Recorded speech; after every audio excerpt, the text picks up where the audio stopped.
Assalamualaikum warahmatullahi wabarakatuh. Perkenalkan, nama saya Indah Madani Milna Nurlaila, Prodi PGMI kelas 2E. Nah, di sini saya akan menjelaskan latar belakang terdirinya NU dan pendidikan yang di bawah naungan NU di Sumatera. Nah, sebelumnya video ini dibuat untuk memenuhi tugas UAS dari Ibu Kartini selaku dosen pengampu sejarah dan ilmu pendidikan Islam. Baik, langsung saya di sini saya akan menjelaskan terlebih dahulu apa sih NU dan kenapa NU itu bisa menjadi salah satu organisasi yang terbesar di Indonesia.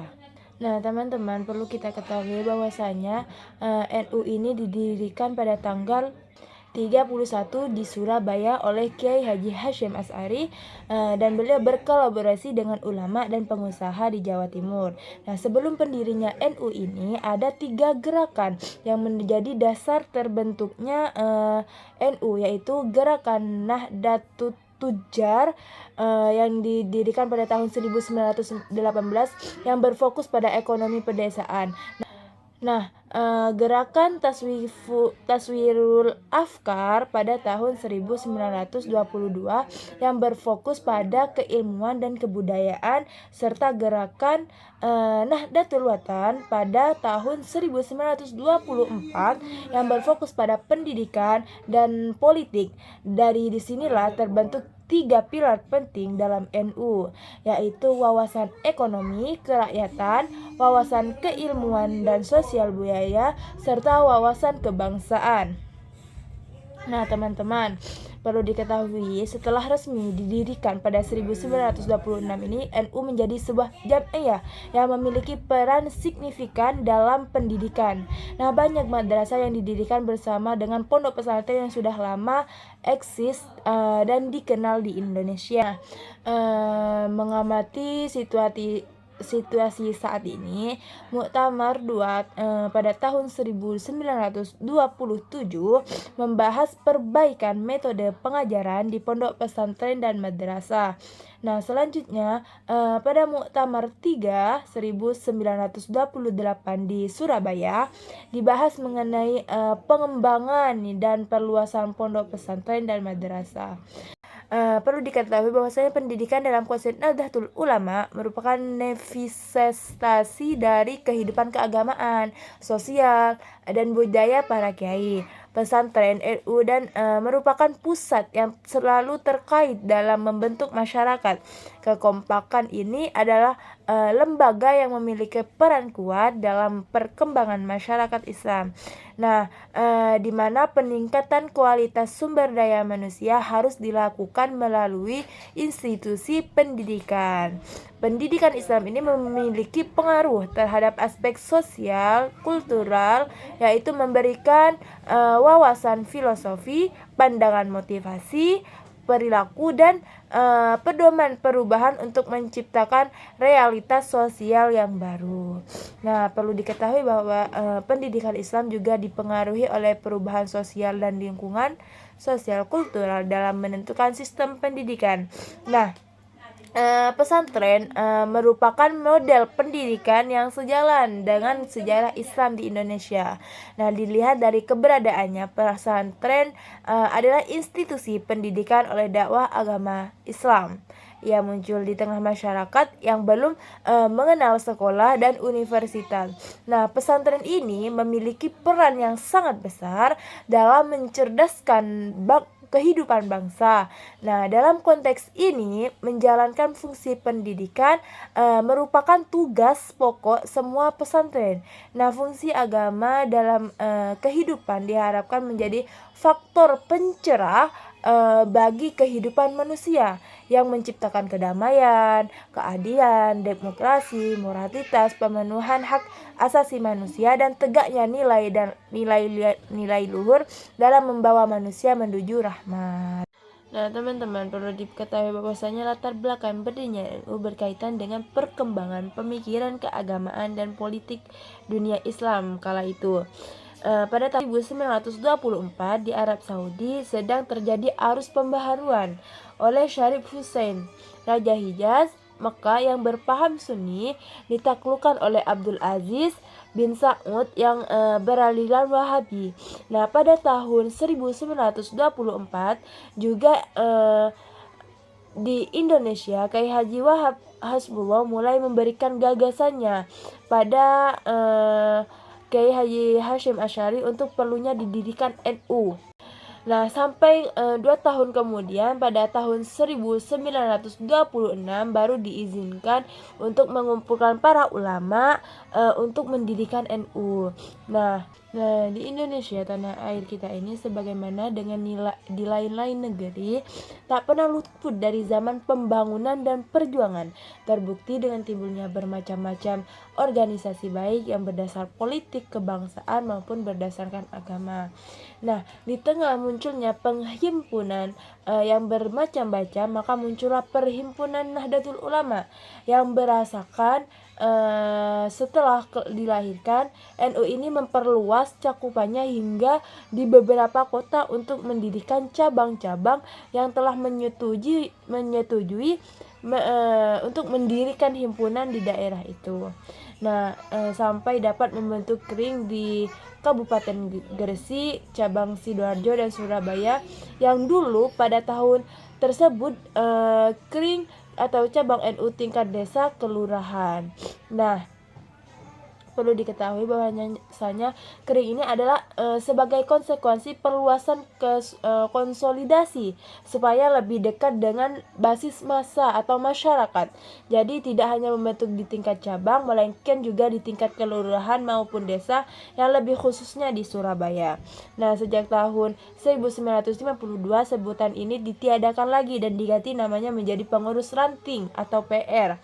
Nah, tujuan dibentuknya Kering ini adalah untuk memproduktifkan santri maupun kelompok massa NU yang belum mempunyai wadah, yang pada saat itu di Surabaya masih sangat minim mengenai masjid untuk berkumpulnya masyarakat NU. Dan tujuan lain dari dibentuknya Kering di Surabaya untuk menghimpun dana infak dan dana sosial untuk pembangunan tempat ibadah akan menjadi wadah di masa atau bagi masyarakat NU. Nah, munculnya cabang-cabang ini bermula pada malam Jumat, tanggal 10 Muharram 1347. Pada malam itu telah diadakannya pertemuan yang besar oleh pihak HBNO untuk merayakan adanya balai HBNO yang baru pindah di kampung Bubutan yang 1/7-nya sambil merayakan berdirinya Drukerij atau percetakan NO yang sampai sekarang masih diusahakan oleh NO. Nah, perayaan tersebut dikunjungi oleh beberapa ulama dari luar kota Surabaya, misalnya Kiai Haji Muhammad Hashim Asy'ari, Kiai Haji Muhammad Maksum, Kiai Haji Muhammad Abdul Fakih dari Gresik dan lain-lain. Nah, pertemuan tersebut dihadiri kurang lebih dari 250 orang dari para ulama dan adapun dari kaum muslimin di Surabaya. Nah, pertemuan ini diadakan dengan beberapa khutbah dan pidato yang dilakukan oleh para ulama. Sesudah selesai bertanya kepada para hadirin, apakah perlu di kota Surabaya didirikan cabang NU? Nah, sebab sebelum itu penduduk Surabaya masih mengikuti langkah dan terjangnya anggota HBNO. Nah, setelah hadirin dapat tawaran dari Kiai Haji Hashim tersebut, para hadirin menyatakan setuju. Nah, menurut Muhammad Abu Zahra, Islam memiliki dua bentuk utama, yakni praktis dan teoritis. Nah, perbedaan tersebut justru terlihat pada kelompok-kelompok seperti Ali bin Abi Thalib, Khawarij, dan Muawiyah. Nah, bentuk keberatan ke dalam Islam kedua dalam Islam ini bersifat teoritis ilmiah, seperti dalam kasus akidah dan penuh atau fikih.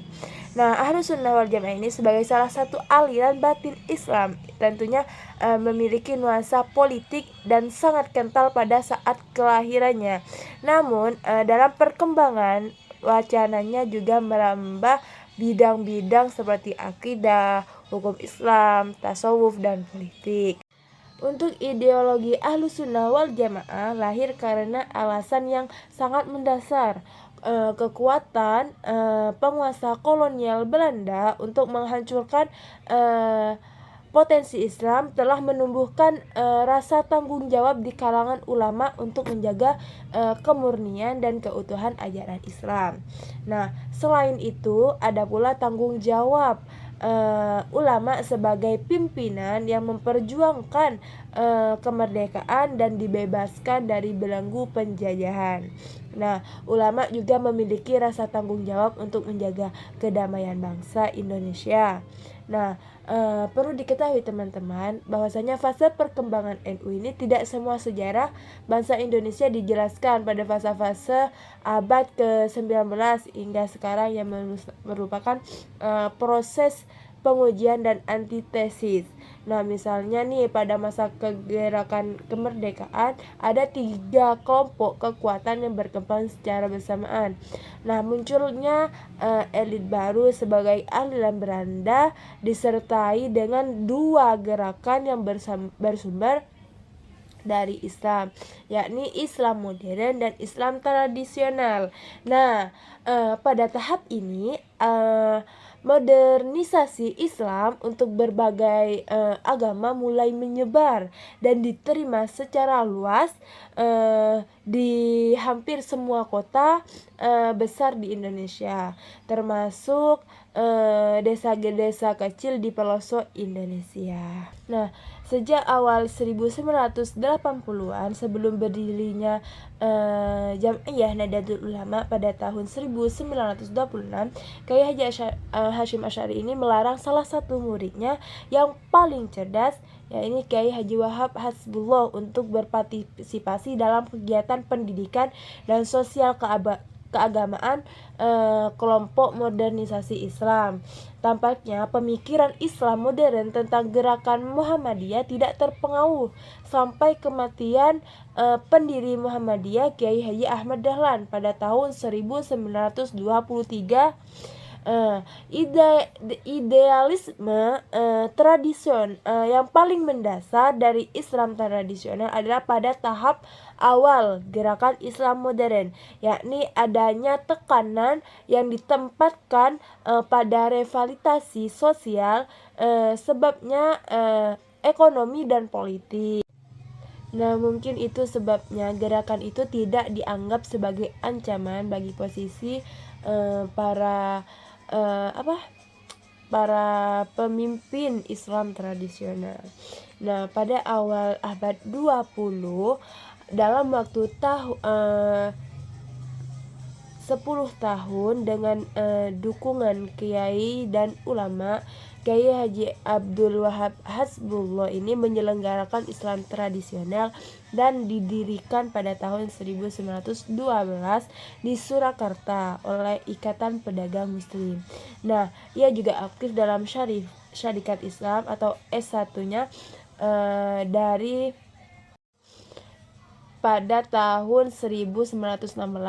Kiai Haji Wahab ini mendirikan madrasah yang berbasis di Surabaya bernama Nahdlatul di Batam. Orang tuanya adalah Kiai Haji Wahab Hasbullah dan Kiai Haji Masyhur.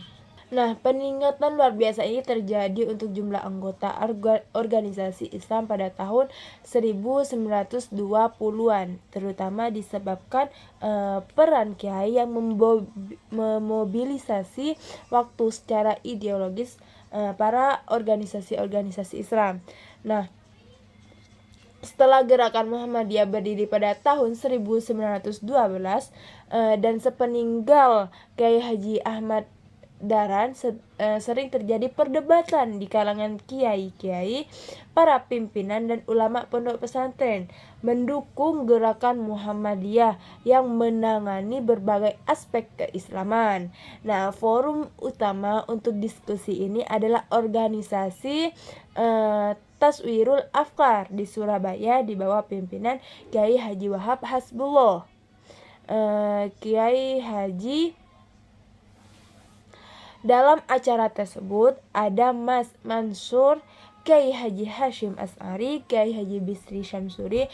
Nah, keduanya dari Jombrang, Kiai Lidowan Semarang, Kiai Nawawi Pasuruan, Kiai Abdul Aziz Surabaya dan sebagainya. Nah, keputusan yang diambil dalam rapat tersebut adalah sebagai berikut. Nah, yang pertama itu pengiriman legislasi dari Kongres Dunia Islam ke Mekah, perjuangkan Ibnu Saud sesuai hukum mazhab 4, yaitu Hanafi, Maliki, Syafi'i, dan Hambali. Perlindungan dan kebebasan dalam bidang pertanggungjawaban. Yang kedua, pembentukan atau pembangkitan Jamiyah yang disebut Nahdlatul Ulama cendekiawan bertujuan untuk menegakkan penegakan hukum Islam di bawah salah satu dari 4 sekolah. Nah, selanjutnya saya akan menjelaskan Universitas Riau, kapan berdirinya, tahun berapa berdirinya, dan kenapa Universitas Riau itu bisa dibangun. Nah, teman-teman, perlu diketahui bahwasanya Universitas Riau atau UNRI didirikan pada tanggal 1 Oktober 1962 berdasarkan surat keputusan Yayasan UNRI nomor 2 KPTS _JUR_62. Nah, pada tanggal 25 September 1962 telah didirikan, disertai dengan surat keputusan Menteri Perguruan Tinggi dan Ilmu Pengetahuan nomor 123 tanggal 20 September 1963. Nah, pada awalnya UNRI ini hanya terdiri dari Fakultas Ketatanegaraan dan Ketataniagaan atau FKK dan Fakultas Keguruan dan Ilmu Kependidikan atau FKIP. Kemudian pada tahun 1963 telah dibuka 2 fakultas lain, yaitu Fakultas Ekonomi dan Fakultas Ilmu Pasti dan Ilmu Alam. Nah, pada tahun 1964 didirikan fakultas lagi, yakni Fakultas Perikanan, sehingga UNRI pada waktu itu mempunyai 5 fakultas. Nah, pada tahun 1964 Fakultas Keguruan Ilmu Pendidikan UNRI memisahkan diri dan menjelma menjadi IKIP Jakarta Cabang Pekanbaru.